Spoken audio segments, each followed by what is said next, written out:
I believe my family and friends thought it was a little crazy for me to leave my secure corporate job to pursue fitness and nutrition coaching. And I will say that I would likely not have done this even 4 years ago. But this podcast has opened my eyes to the multifaceted challenges of women's midlife health that even my 26 years in the health industry didn't teach me. I am much like you. Maybe you've been through menopause and now you're trying to figure out how you're going to ensure your longevity and mobility for the next 30 plus years. My mission wasn't to look like my 24-year-old self again, but I wanted to have energy, sleep well, feel comfortable in my clothes, and not be a burden to my children when I'm older. I want to control what I can control. I wanted to find a program that met me where I was and one that would undo all that diet culture had thrown at me. And guess what? You can lose weight, that belly fat, and feel amazing in your 50s and beyond. Are you ready to make a commitment to your future self? Shoot me an email or reach out on social media. We can chat about your goals and see if my program will suit your needs. Health, wellness, fitness, and everything in between. We're removing the taboo from what really matters in midlife. I'm your host, Michelle Folan, and this is Asking for a Friend. Heart disease is the number one cause of death in women and men. But how does the risk of stroke factor into the equation? And what are the symptoms and why are women different than men in overall stroke risk? Way back in 2022, in episode 10, Dr. Odayme Quesada was a guest on the Asking for a Friend podcast. And we both realized after a very robust conversation about heart disease, we never really had time to dive into the topic of stroke. Dr. Quesada is the director of the Christ Hospital Women's Heart Center in Cincinnati, Ohio, which is one of the few dedicated centers in the world solely focused on women's heart health. Welcome back to Asking for a Friend, Odayme Quesada. Thank you for having me. How exciting. And can't believe it's been 2 years. I know. It's flown. It's like, okay, I had to get this together because I really wanted to talk, first of all, go back and talk about heart disease in women because that's what you do. And then also touch on stroke because there are some commonalities between the two in terms of risk factors. But first, before we get started, I gave a little bit of an introduction of you, but if you want to tell the audience a little bit about like where you went to school and kind of your career path, that would be wonderful. Absolutely. So I am Cuban, originally from Miami, and somehow ended up in Cincinnati, Ohio to build the first women's heart center in the region. But my training essentially was long as it is for many of us. I started at the University of Florida, where I got my undergraduate degree in chemistry. I went on to Yale Medical School, where I got my MD and a Master's of Health Science. That's where I started doing clinical research. Then I went on to San Francisco to finish my residency in internal medicine, and then finally did my cardiology fellowship in the Barbara Streisand Women's Heart Center at Cedars-Sinai, where I also did a research fellowship. And that's how I got recruited to Christ to start the Women's Heart Center. I would love for you to talk a little bit about the Women's Heart Center because it is a unique institution within not just this area, but really the country. Can you talk a little bit about your mission there? Absolutely. So we started the Women's Heart Center, and we're very happy that we've seen this happen throughout the country. We actually are helping other centers throughout the country build women's heart centers, but it's really because of this need for specialized care for women with cardiovascular disease. We know that women are unfortunately not underdiagnosed when it comes to cardiovascular disease, undertreated, and therefore it's not surprising that actually a woman with heart disease has worse outcomes than a man with the same heart disease. And again, that's because of there's differences, biases, etc. So that's why these women's heart centers, that's why we build our women's heart center, because we want to close that gap. We want to make sure that men and women receive the same care and that we are able to change outcomes in women moving forward. You talk about some of the disparities and biases with men and women and how they're treated. Would you discuss a little bit about the symptoms and the signs of heart attack and heart disease and why that may play a role there? I think there's a lot of different things that are different when we look at sex differences. And one of them is what you're pointing out, which is what are the symptoms of presentation of different heart diseases. And MI, heart attacks, is one of the ones that we often have to talk about because we want to make sure that people know, the warning signs if they're having these symptoms. So, the classic symptoms of a heart attack is chest pain that sometimes radiates up the neck or down the arm, some shortness of breath, nausea, sometimes even vomiting that occurs suddenly or when someone is doing some kind of exertion. And so those are the typical warning signs. But what we've learned is that even though women also get, similar presentations, they also have a lot of what we call associated symptoms that many times are not thought to be a heart attack. For instance, they may have just a jaw pain. They may have just nausea or more like epigastric pain, which they think is more GI related. They may have like sudden malaise or not feeling well. And that may be the way that they are presenting with their heart attack. So it's not always that classic, chest pain that you can ignore. In women, they may have more of those subtle symptoms. So you just have to be more aware. What about some of the risk factors? Yeah, risk factors is a great question, and it actually links nicely with stroke, which I know you want to also discuss today. But when we talk about risk factors, the typical cardiovascular risk factors are smoking, high blood pressure, diabetes, physical inactivity. Those are all key risk factors for both cardiovascular disease, heart attacks, and for strokes. And if you actually look at differences in the sexes, we actually find that these risk factors, women with these risk factors are at a higher risk of having the heart attack or the stroke compared to men. And then we have to think about when we talk about risk factors, the women specific risk factors that we're starting to recognize, like pregnancy, like complications of pregnancy, like preeclampsia, preterm delivery, gestational diabetes. These are all now recognized as women-specific risk factors, or things like early menopause. So it's important when we're thinking about risk factors and sex differences that we think about the ones that are more specific to women, like pregnancy related or menopause related. So with the risk factor of preeclampsia, didn't you do a study on that at one time? Yeah, we're still doing our study on that. It's actually starting to come to an end. So our study was to try to understand why it is that women with preeclampsia end up having up to a threefold higher risk of heart disease later in life and actually develop heart disease at a younger age than women who have had just normal pregnancies.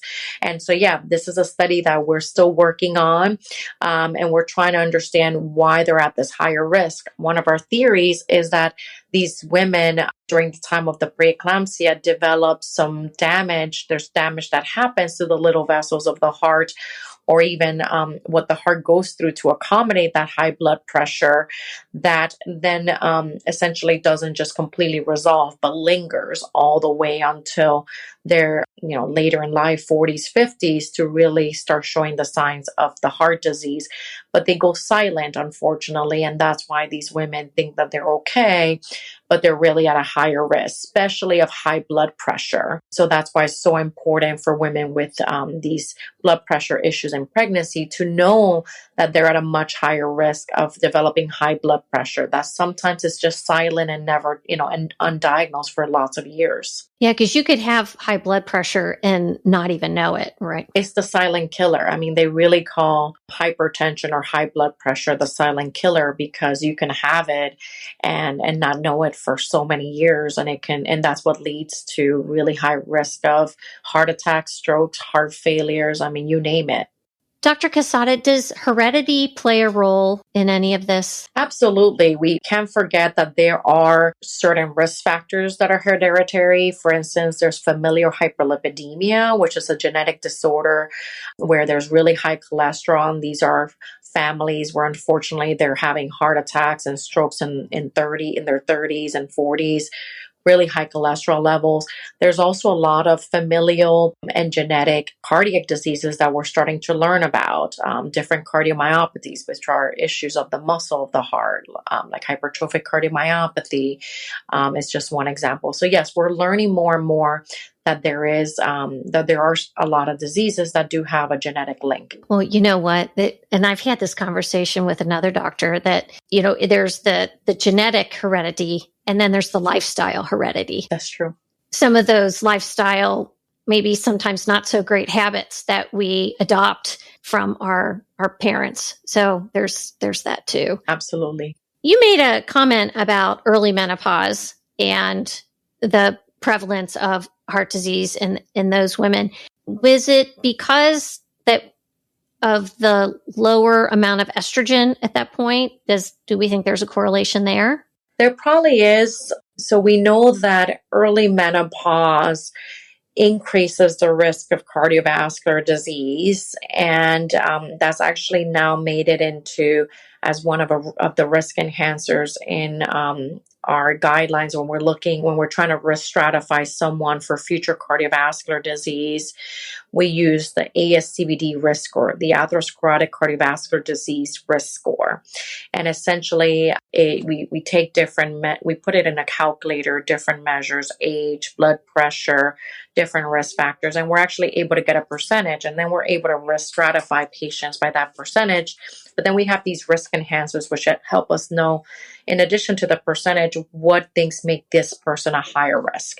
And what we've recognized and what we've learned from lots of work that's been done is that early menopause does increase a woman's risk of having cardiovascular disease compared to someone that has menopause during, normal timing. So with the Women's Health Initiative, and you and I touched on this before we started recording, would you be so kind as to, from a cardiovascular doctor, explain a little bit about the Women's Health Initiative and kind of the stance on HRT now? Yeah, so the Women's Health Initiative was a fantastic study that was part of the wave of early studies to try to understand cardiovascular risk and cardiovascular disease in women specifically, because we didn't have a lot of data for that.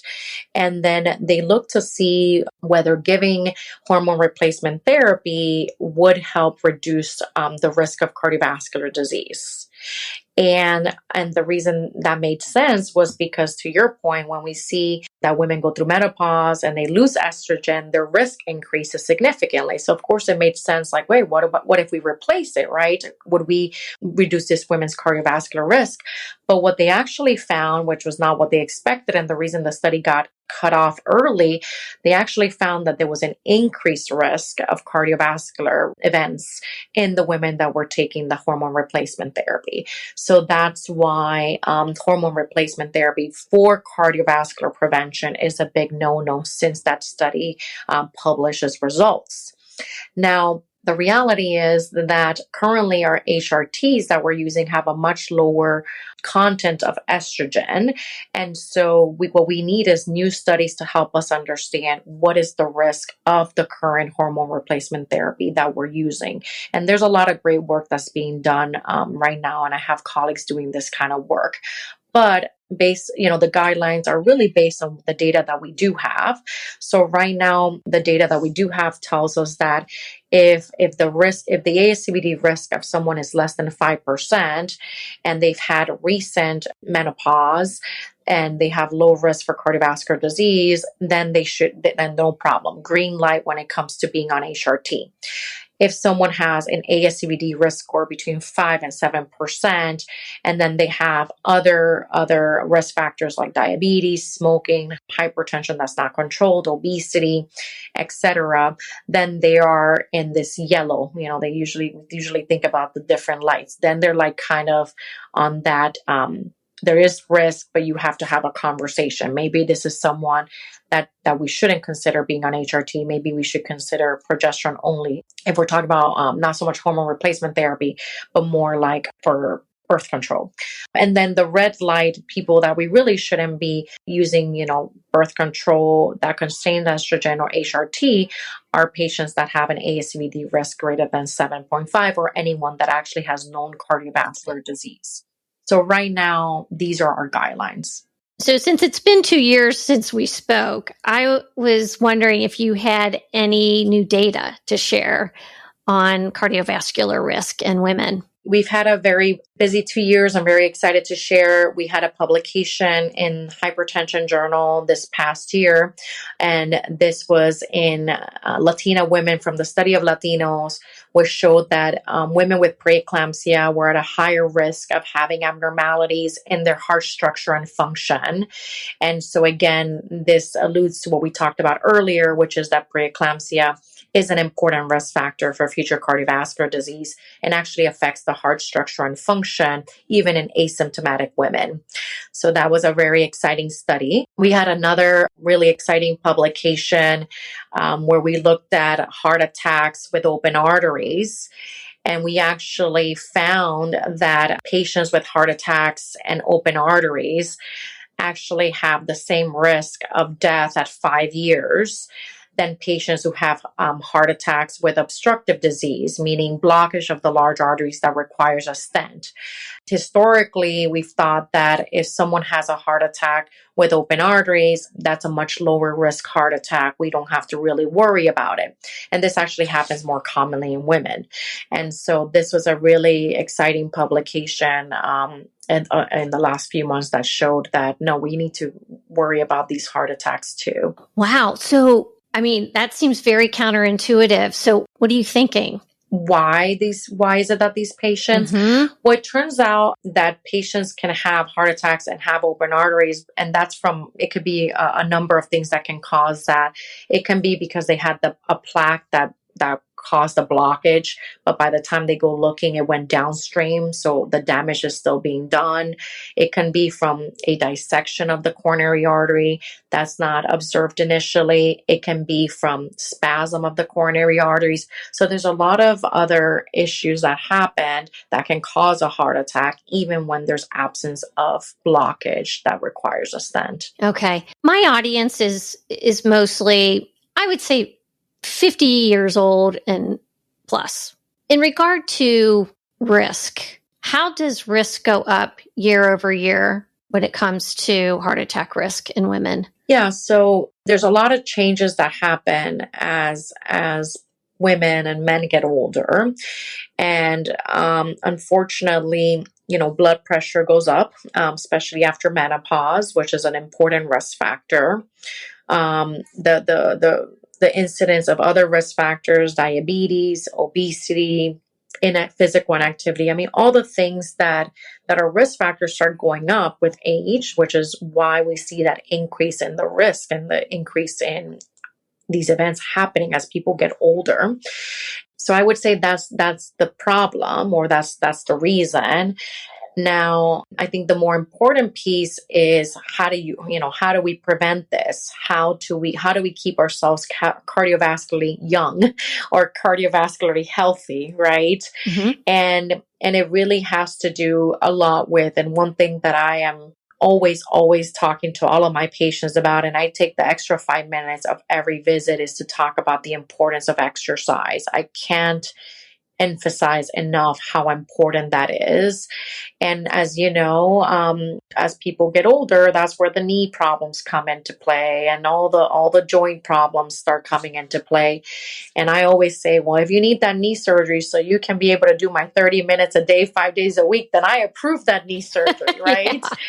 So it's all about, I think, making sure staying physically active. It doesn't have to mean going to a gym. It doesn't have to mean anything fancy, but staying active, doing true cardiovascular exercise, some weight training, especially for people that are losing a lot of weight on these new agents, these fantastic new agents, the GLP-1s that are making a lot of people lose weight. People can't forget that they have to do the muscle training because they lose a lot of fat, a lot of muscle mass with these agents. So again, just for so many reasons, physical activity with a mixture of cardiovascular and ideally some weight training, I think is the way to stay cardiovascular young. I wasn't going to talk about the GLP-1s, but since you brought it up, I do have a question.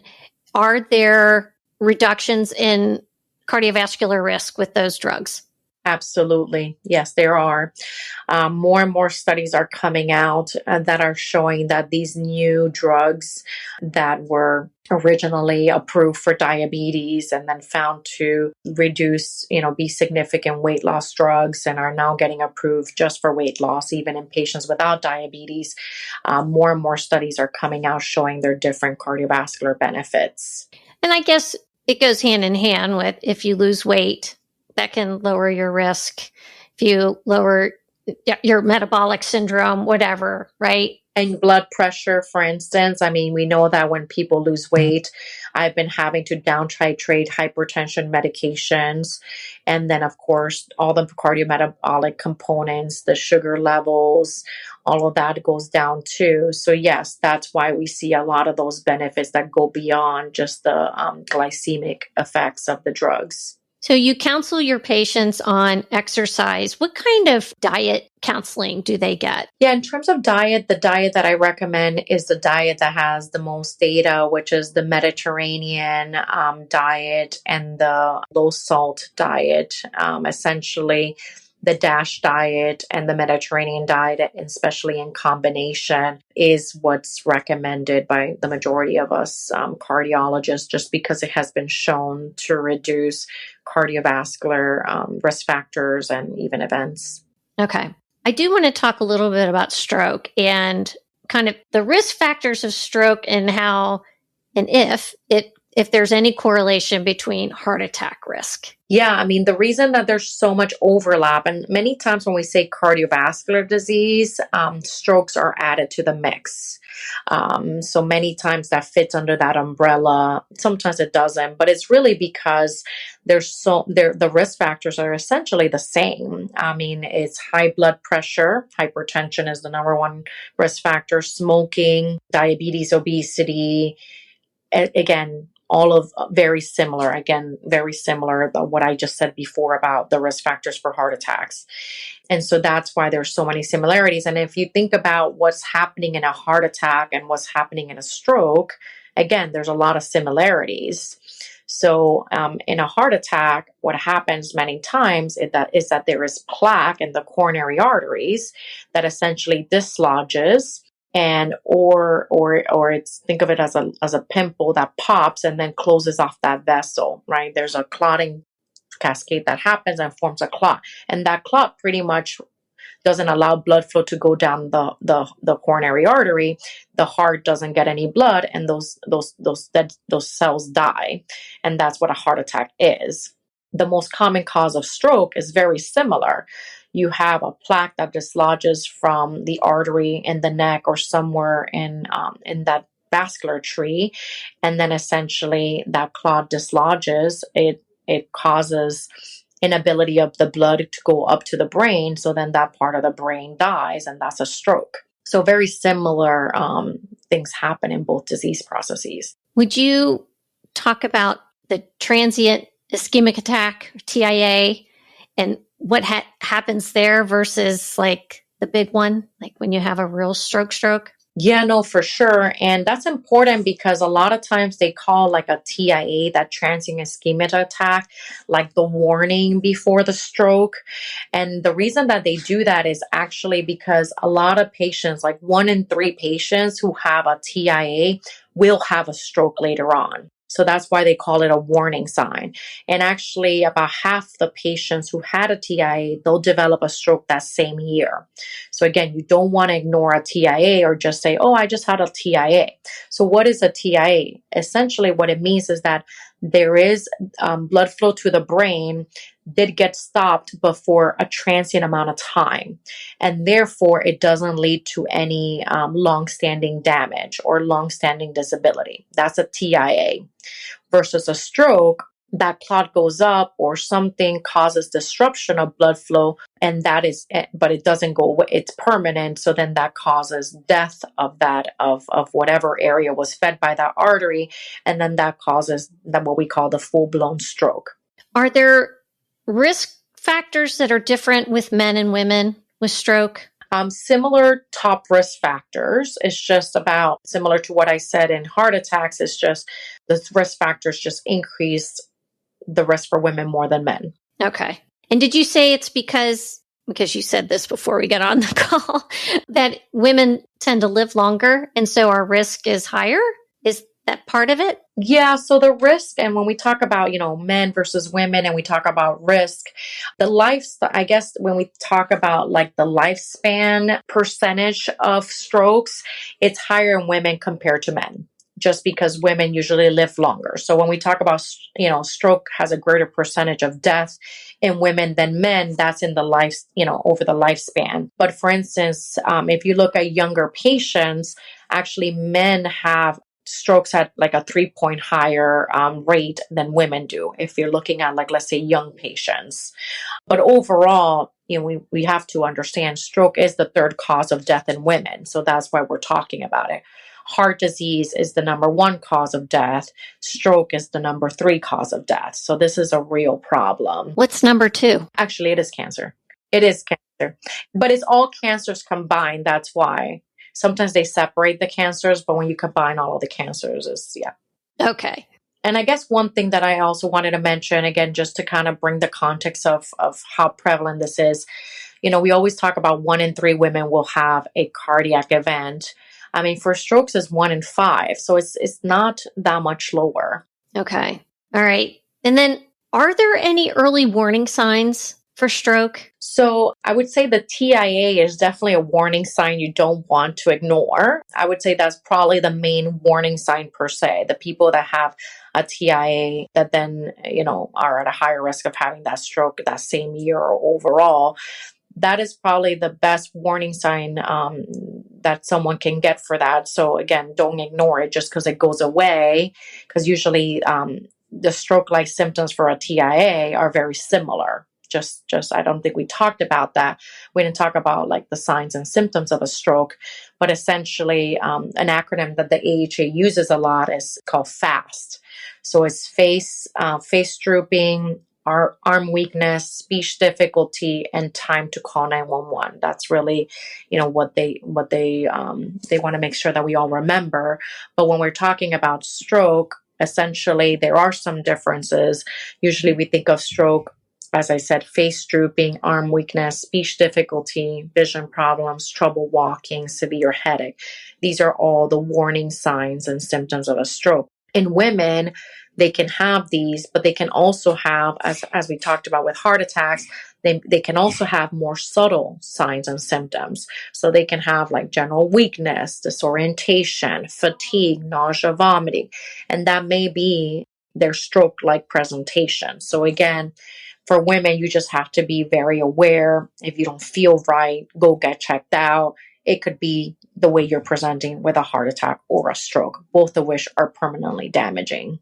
That's really interesting that the signs and symptoms are very similar for women for stroke and for heart attack. How do they treat TIA? Because I know they put some preventative measures in place, right? So that you don't have an actual stroke? Of course. Okay. Like the antiplatelet type of drug or? Oh, so you're asking for the actual treatment. Yes. So the treatment is TPA. So essentially, if someone presents with a stroke, the first thing that they do is they get a head CT to confirm that the person's having a stroke and that there's no bleeding. And then essentially they give a very potent anticoagulation, anti-clot medication called TPA, so that they can lyse the clot and return blood flow to the brain to reduce the damage of that stroke. That's exactly what they do. Okay. Are there things that the patient can do to facilitate recovery from a stroke? Absolutely. So I guess the most important thing that I just want to reemphasize one more time is recognizing those symptoms, presenting right away, because for both heart attacks and stroke, time means muscle, or time means brain cells.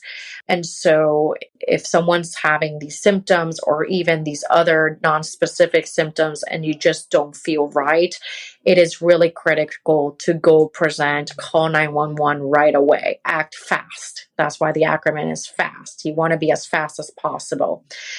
So that's the key. But of course, if someone has had an event, I guess the other part of the question you're asking, how do they recover from this?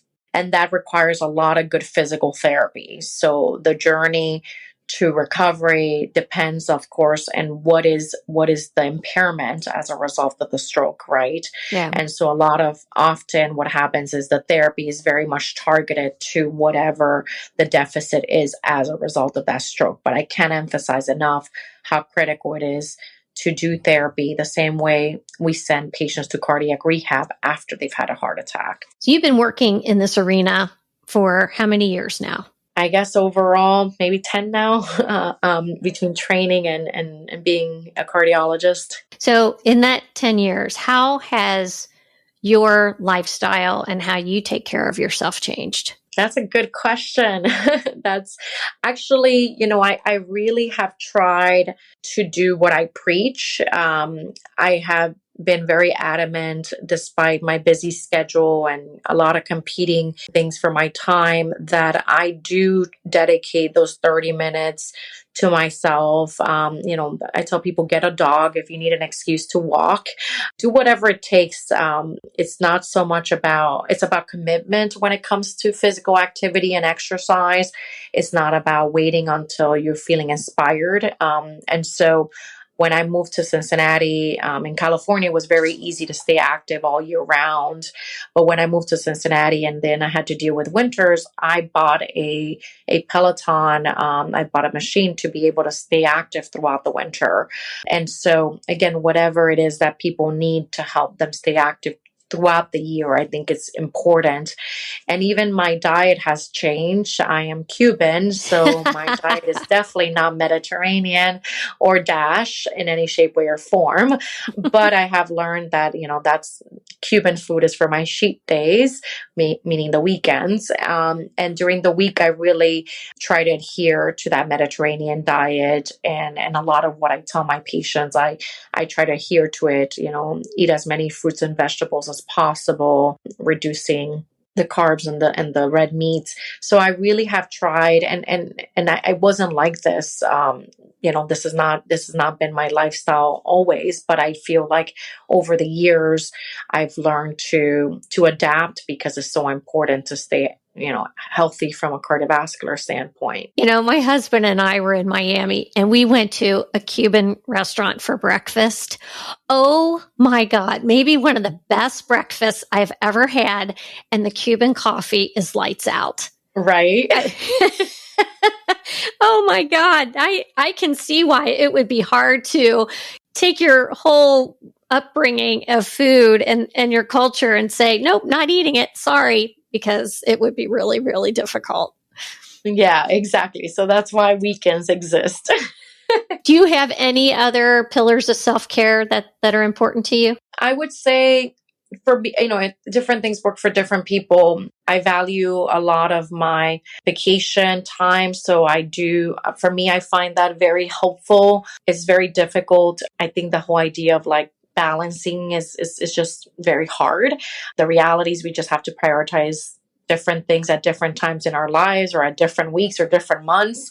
And so what I find very helpful is taking some time away every so often just to recharge and kind of be able to do it all over again. Yeah, that's great advice. We all need to be better at that, I think.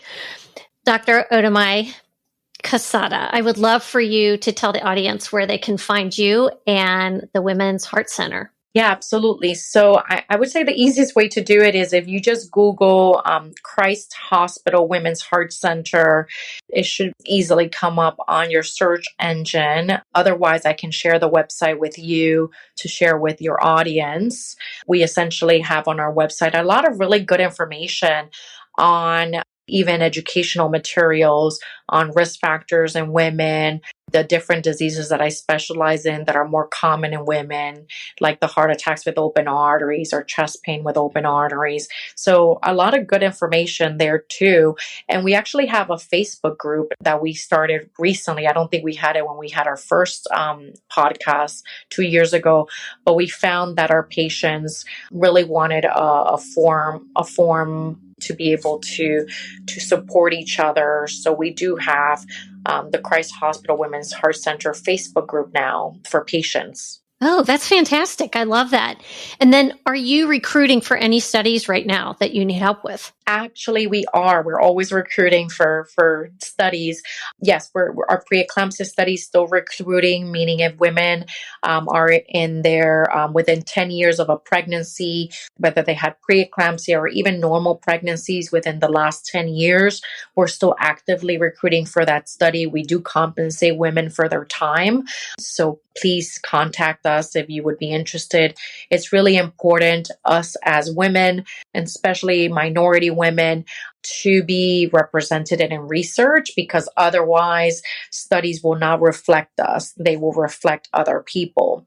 And so I really encourage us to, if we can be part of research studies, we really should do that so that in the future we can really help close those gaps in knowledge. Thank you for saying that. I think that's important.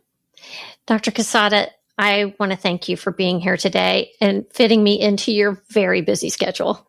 Anytime. I look forward to doing this again. Oh, wonderful. Be careful what you wish for. Right.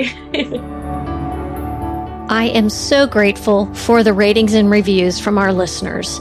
Did you know that your reviews help other people find Asking for a Friend? If you like what you hear, won't you please leave a review on Spotify or Apple? Thank you from the bottom of my heart.